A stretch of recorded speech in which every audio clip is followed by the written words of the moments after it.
Just go whenever you're ready.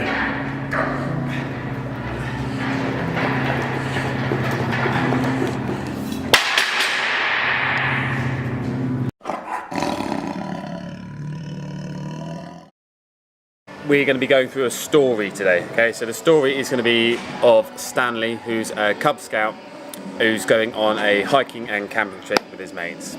So they all go out on this trip, they're walking along, and before long, Stanley is left behind. So the rest of the group has to stop, they all catch up.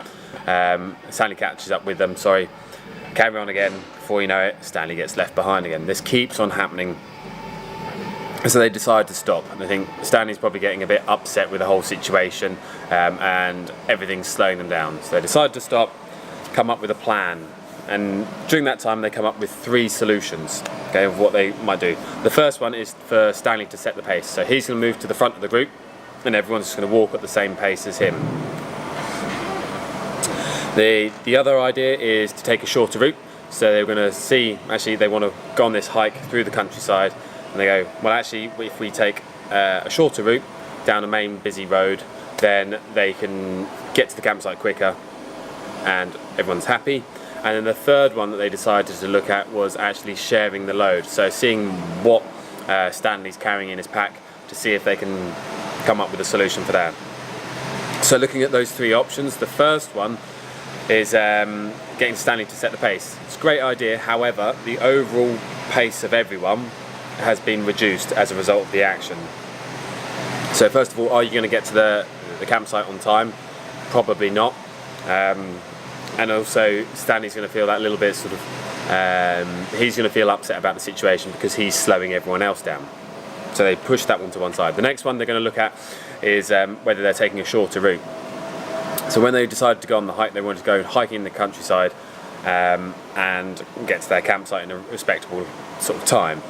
Obviously the main issue with going on a main road, which is going to be the shortcut, is the fact that it's a main road, so it's got lots of fast cars, it's going to be busy and dangerous, and also it doesn't actually adhere to why they wanted to do it in the first place, which was to be out in the countryside. The third one was to actually share the load, so having a look at the situation that Stanley's in and seeing if there's a way that they can fix that so it results in them all being ready at the same pace or getting to the same location at the same time. As it turns out, Stanley was carrying the tent and all the camping equipment in his backpack, so that's what was slowing him down. So these were the things that are having the biggest impact. So all they've done is decided to move all his kit, or the heavy things of his kit, into everyone else's bags. It'll affect the overall speed by bringing it up slightly. Everyone's got a slightly heavier back, but he's not being slowed down by Stanley.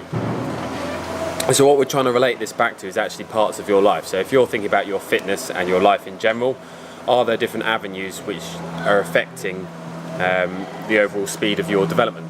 So if we're thinking from a nutrition point of view, is there one thing that's actually holding you back? So whether that's not doing your weekly shop and buying things off the cuff when you fancy it, that's going to be the heavy thing that's holding you back. So take a moment, have a look through those different aspects and see if there's anything holding you back. And if you're unsure, refer back to the story of Stanley and think, actually, how did they rectify the issue? Hope you found that useful, guys. If you've got any questions on this, then feel free to put them in the comments. If you've had any Stanley experiences in your life, then also let us know. Give us a thumbs up and a share, and we'll see you next week. Cheers.